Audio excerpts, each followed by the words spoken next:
Hi, this is Jim Harvey, and this is your Money Week.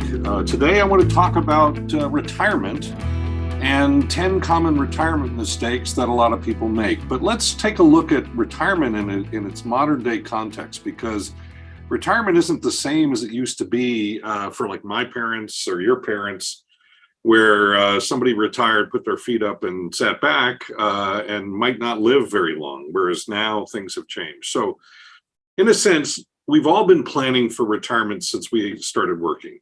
Maybe we started contributing to a 401k plan, or maybe you've been socking money away in an IRA, but without a doubt, you've been looking forward to your golden years, and we want you to enjoy those years without worrying about having to take out a reverse mortgage on your house, something that you see advertised all the time on TV. For many people, retirement is not the stress-free vacation from financial concerns that they had envisioned, and bad planning is often the culprit. So here's a list of 10 common mistakes that retirement age individuals often make as they try to manage their own financial affairs. Careful planning will help you avoid these pitfalls so you can relax, confident of your security in retirement. The number one big mistake is outliving your assets. We live in an era of unprecedented progress. Medical and technological advances have improved the lives and longevities of Americans. A man who reaches age 65 can be expected to live until age 84, while a woman can expect to live until age 87. My own father lived to 104. As an increasing number of Americans celebrate their 90th and 100th birthdays, financial professionals like me must recognize the probability that a client's retirement may last as long as their working days. Think about that.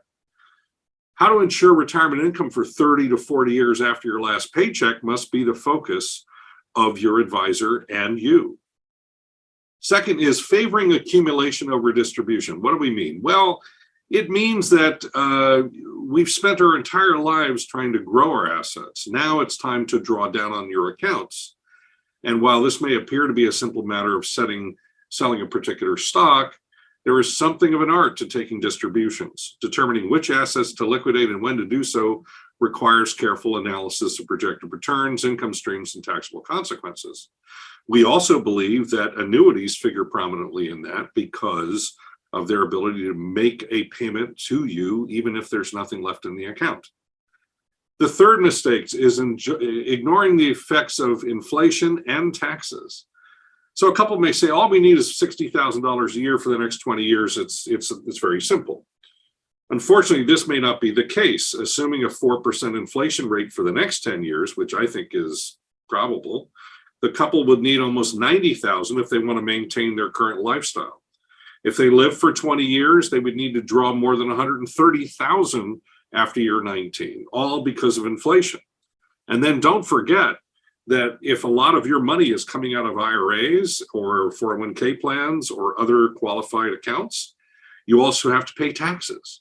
So year over year increases in the price of prescription drugs, medical supplies have far outpaced the inflation rate as measured by the Consumer Price Index, forcing retirees to dip into the income that they had planned on saving or passing on to their heirs.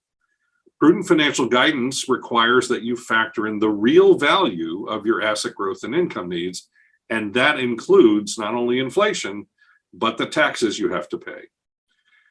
Number 4, uncertainty about Social Security. Many people believe that once they hit early retirement age, they should immediately begin receiving Social Security benefits. Other retirees have been advised to wait as long as possible before drawing distributions. There's no right answer for everybody, but there is a right answer for you. Depending on your health, life expectancy, retirement goals, and sources of income, you may want to receive Social Security benefits beginning at age 62, early retirement age, your full retirement age between 66 and 67, or even age 70. Because there's no time at which it is mandatory to take benefits, determining just when you should begin receiving Social Security is a critical component of retirement planning. The 5th mistake is incorrect titling your assets. It's a common for clients to own accounts that name an estate as the beneficiary, fail to list a contingent beneficiary, or indicate that they are jointly held. Nonetheless, the consequences can be quite severe. In some cases, you or your relatives may be dragged into a probate court. Creditors may gain access to your wealth. Your inheritance may fall into the hands of people other than those to whom you intended, and you may incur significant tax consequences. Allow your advisor to conduct a thorough beneficiary review every year because life changes. You might have gotten a divorce. You may have a new grandson. One of your children may have passed on, or some other beneficiary. So these are very important things to keep in mind as you look at your situation. The sixth mistake is overlooking the effects of changes in tax law and issues of tax efficiency. Now, tax law changes all the time. And so if you just operate based on what the current tax laws are, then you just don't know how things change. Since 2000, federal legislation has drastically modified marginal and capital gains tax rates, tax treatment of dividends, IRA distribution rules, and estate and gift taxes. Failing to consider tax law changes could render an investment plan ineffective, while taking advantage of a tax law could save you a substantial amount of money. It is also important to consider tax efficient planning, not only for yourself, but for your heirs too. There are a variety of strategies that can ease the tax burden on your beneficiaries, and you may want to consider the possibility of a charitable gift, an annuity, a charitable remainder trust, a charitable lead trust, or even a private foundation or a donor advised fund. The seventh mistake is mistaking diversification for asset allocation. Some people believe that the key to investing lies in owning a variety of assets. They focus on the quantity of positions, claiming that by holding 10 stocks, they hold a diversified portfolio. This statement, while to some degree accurate, hardly protects them from the market's fluctuation. Why not? The reason can be found in the distinction between diversification and asset allocation. While diversification merely mandates distributing assets across a number of investment vehicles, asset allocation requires that the investments are spread across a variety of asset classes, some of which have low correlations to one another. By investing in a variety of asset classes and choosing investments that react differently to market conditions, you can better withstand market volatility and potentially capture the market's upswings over the long term. The eighth mistake, and this is a big one, is allowing yourself to be influenced by the media. It is a known fact that the markets always overreact. Bullish news sends it soaring, bearish news exasperates bad times. More than any other factor, media commentary can escalate bubbles and trigger sell-offs. The long-term investor with a time horizon of more than 1 year knows that today's hot IPO, according to the news commentary, has a good chance of losing value over the next 5 years. Intelligent investors cannot be influenced by the banter of talking heads. Markets experience cycles, and you cannot escape the ups and downs through hyperactive trading in response to the word on the street. The ninth mistake is underestimating the value a financial advisor like us can provide.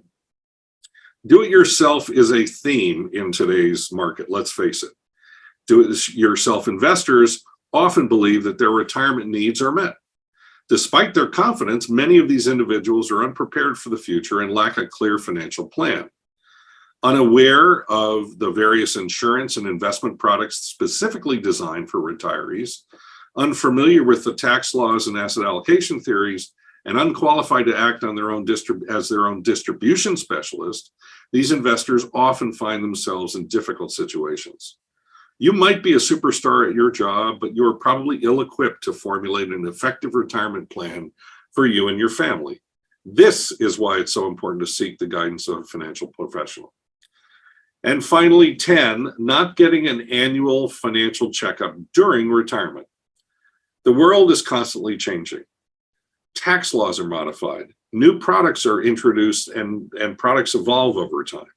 And personal circumstances and goals can shift dramatically. As all of these things happen, it is necessary to monitor your investments, review your distribution plan, and discuss your life. Your portfolio may need to be rebalanced, and your risk tolerance may need to be reevaluated. For these reasons, we can recommend that you meet with us, at least annually, to help manage your money so you can enjoy those retirement years the way in which you always envision them. This is Jim Harvey, president of Opus 111 Group. If you want to learn more about our company, we invite you to go to our website, opus111group.com. And in particular, go to the Learn page where there are lots of video and audio blogs and other resources to help you navigate the sometimes choppy world of the financial markets and retirement planning.